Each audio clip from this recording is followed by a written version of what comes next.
Welcome to Quickies. My videos are for entertainment purpose only. Hello viewers, आज मैं आपके लिए एक मज़ेदार fantasy drama film the lovely bones के साथ हाजिर हुई हूँ।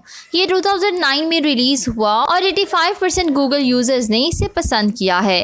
इस मूवी को IMDb पर रेटिंग मिली है 6.6 आउट ऑफ 10। तो चलें हम अपनी मूवी स्टार्ट करते हैं। मूवी शुरू होते ही हमें एक 14 ईयर ओल्ड गर्ल दिखाई जाती है जिसका रेप करके मर्डर कर दिया जाता है। वो अपनी लाइफ स्टोरी बता रही थी कि उसने कैसे 14 साल गुजारे।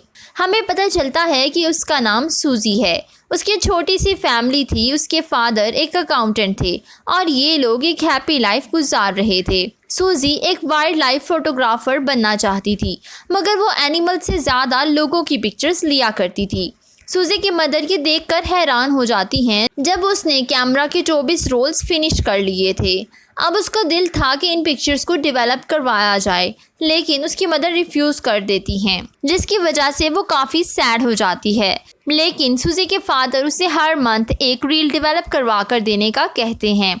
एक दिन जब सूजी के पेरेंट्स घर नहीं थे तो उसके छोटे भाई बर्डी के गले में कुछ फंस जाता है। वो उसे हॉस्पिटल लेकर जाती है, जिसकी वजह से उसकी जान बच जाती है।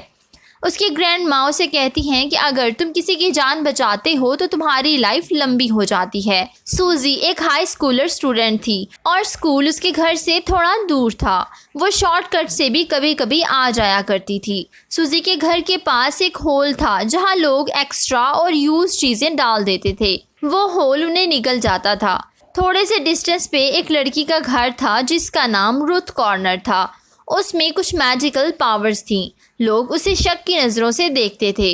सूजी रे नामी लड़के को लाइक करती थी। रे उसे एक मॉल में मिलने की ऑफ़र करता है और साथ ही उसे एक लेटर देता है जिसमें सूजी के लिए एक पोइम भी लिखी हुई थी। सूजी उसे मिलने जाती है और खेतों से गुजरती है। इसी दौरान हम देखते हैं कि उसका नेबर जॉर्ज हार्वे उस पर नज़र रखे हुए है। सूजी के घर के पास एक घर है जहां वो किलर रहता है और वो बहुत सारे लोगों का पहले ही मर्डर कर चुका था। अब सूजी की बारी थी। जॉर्ज हार्वे उसे अपनी बातों में लगाता है। उसने फील्ड के अंदर एक बेसमेंट टाइप रूम बनाया हुआ था जिसे टॉय से भर दिया था ताकि बच्चे अट्रैक्ट हो सकें। सूजी के घर वापसी पे रे का लेटर उड़ जाता है। वो उसके पीछे भागती है तो जॉर्ज हार्वे भी उस लेटर को पकड़ने की कोशिश करता है, मगर नाकाम हो जाता है। लेकिन वो अपनी बातों से सूजी को डिस्ट्रैक्ट कर लेता है और कहता है कि मैं तुम्हें कुछ दिखाना चाहता हूँ, जिस पर सूजी मान जाती है। वो रे की वजह से काफ़ी एक्साइटेड थी, इसलिए हार्वे के साथ चली जाती है। अब हम देखते हैं कि हार्वे उसका रेप करके बड़ी बेरहमी से उसका मर्डर कर देता है। चूँकि ये मूवी एक सुपरनैचुरल है, इसलिए हम देखते हैं कि सूजी जान बचाकर भाग रही है। यहाँ एक और शॉकिंग चीज़ हम देखते हैं कि सूजी के फादर उसकी पिक्चर लेकर सबसे पूछ रहे थे और सूजी उनके बिल्कुल आगे खड़ी थी। वो उन्हें आवाज़ें देती है। हम पर रिवील होता है कि सूजी असल में तो मर चुकी है और ये उसकी सोल है। वो अब इमेजिनेशन वर्ल्ड में थी जहाँ वो ना हेवन में थी और ना ही अर्थ में। वो देख रही थी कि उसके फादर सबसे उसके बारे में पूछ रहे हैं। अब जबकि सूजी उन्हें नहीं मिलती तो उसके पेरेंट्स पुलिस को इन्फॉर्म करते हैं। सूजी को पता चल गया था कि उसकी डेथ हो चुकी है। वो अपने किलर जॉर्ज हार्वे को देखती है जिसका ब्लड निकल रहा था। वो उसी से बाथ टब साफ करता है। सूजी के फादर की फेवरेट एक्टिविटी पोट को जार में बनाना था। हम देखते हैं कि सूजी को मरने के बाद भी चैन नहीं मिलता। वो इसी दुनिया में रह जाती है क्योंकि उसे अपने काम पूरे करने थे। उसके मिशन रे और अपनी फैमिली से प्यार, जबकि अपने किलर से बदला लेना था। रुथ कॉर्नर उसी रात सूजी को रोड पर चलते हुए देखती है जबकि वो मर चुकी थी। उसे पता चल जाता है कि ये सूजी की सोल है। अब उसे वो लेटर मिलता है जो रे ने सूजी को दिया था। सूजी एक इमेजिनेशन वर्ल्ड में थी।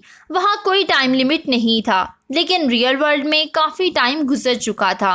उन्हें सूजी का बैग मिलता है जो उसकी मदर ने उसे दिया था। अब उसकी मदर समझ जाती हैं कि सूजी नहीं रही, लेकिन उसके फादर को यकीन नहीं होता। इसलिए सूजी पैरानॉर्मल एक्टिविटी करती है और अपने फादर के पास खुद को फील करवाती है। उसके फादर को यकीन हो जाता है कि वो उसके कातिल को पकड़ लेंगे। अब बहुत ज़्यादा दिन गुजर जाते हैं मगर कातिल नहीं पकड़ा जाता। उसकी मदर को एक और जॉब की ऑफ़र होती है और वो घर से दूर जॉब के लिए चली जाती है। उसके फादर हर मंथ रील डेवलप करवाते हैं, मगर अभी तक उन्हें कोई भी इंफॉर्मेशन नहीं मिली थी। जॉर्ज हार्वे भी आज़ाद घूम रहा था, किसी को भी उस पर शक नहीं होता।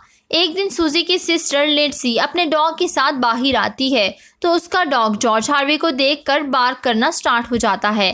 लिंडसी को इस पर शक होता है, लेकिन कोई भी एविडेंस ना होने की वजह से कोई उसे कुछ नहीं कर सकता था। अब जॉर्ज हार्वे का नेक्स्ट टारगेट लिंडसी थी।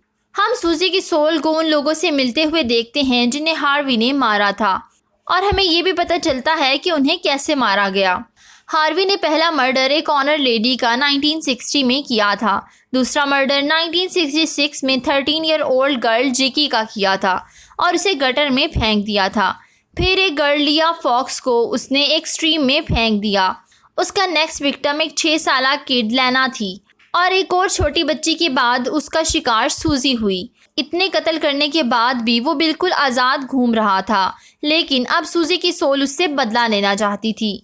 11 माह गुजरने के बाद भी मर्डरर का पता नहीं चला और उसके फादर लास्ट रोल डेवलप करवाते हैं जिसमें हार्वे भी नज़र आता है।